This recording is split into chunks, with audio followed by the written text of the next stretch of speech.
Niente, ringraziamo per il sostegno, ovviamente anche in fase di piccoli aggiustamenti che,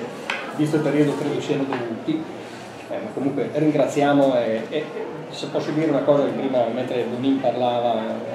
della sua presenza assessore agli spettacoli,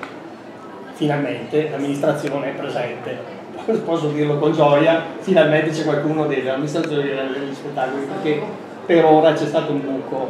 ecco, quindi mi auguro insomma, di vederla qualche volta anche ai nostri concerti quando potrà, non la voglio costringere, ecco.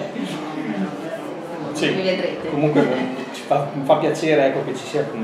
partecipe, l'ho vista anch'io in alcune occasioni, sono veramente felice di questo.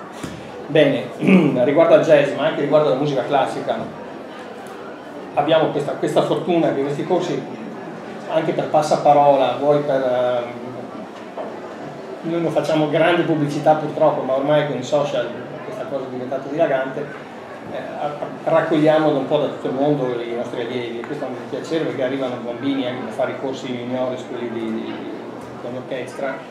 ovviamente i bambini non viaggiano da soli, arrivano con le famiglie, quindi abbiamo una serie di famiglie residenti in quel periodo e credo siano 200-300 persone che girano intorno a questi corsi, insomma, e che sono residenti per 10-15 giorni, quindi anche un po' dal punto di vista turistico, insomma, è anche interessante, e tutti poi fanno la loro gita a Venezia, ma non mancano di passeggiare, di vedere le bellezze, di vedersi i musei, li trovo spesso al Museo Diocesano piuttosto che al Museo Civico, quindi anche persone attente ad alcune particolarità della città, la storia e quello che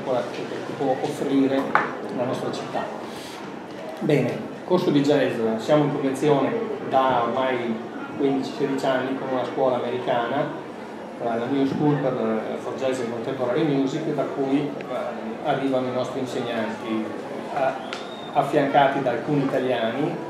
Siamo in convenzione con il Conservatorio di Rovigo, di Mantova e di Adria, quindi alcuni insegnanti sono italiani, alcuni sono americani, e anche questa faculty così multietnica è interessante, un po' il jazz è una musica americana, però anche noi italiani ormai siamo avvezzi, in ogni paese il jazz prende un po' le sue connotazioni, prende le sue contaminazioni, quindi è sempre un po' diverso, ed è interessante sentire questi confronti. Appunto in questa occasione ragazzi provenienti da tutto il mondo si possono confrontare su questi temi, vedere cosa si fa da una parte, cosa si fa dall'altra, catalizzando la loro presenza qui a Chioggia, senza dover viaggiare per forza, diventiamo noi catalizzatori di questo meeting internazionale, e ci fa piacere. Questo scaturisce ovviamente una serie di concerti che vediamo poi nel programma. In alcuni concerti ovviamente abbiamo messo TBA, vuol dire to be announced, perché non sappiamo ancora chi arriverà, come saranno gli allievi, noi poi li coinvolgiamo, prendiamo i migliori e gli facciamo fare dei concerti estemporanei, visto che il jazz, a differenza della musica classica, dà questa possibilità dell'improvvisazione, quindi l'immediatezza, non ha bisogno di quella preparazione, ha bisogno di una preparazione di base ovviamente, però poi l'improvvisazione va, i tennis sono abbastanza conosciuti, quindi abbiamo questa opzione e ce la giochiamo, quindi all'ultimo momento sapremo chi suonerà.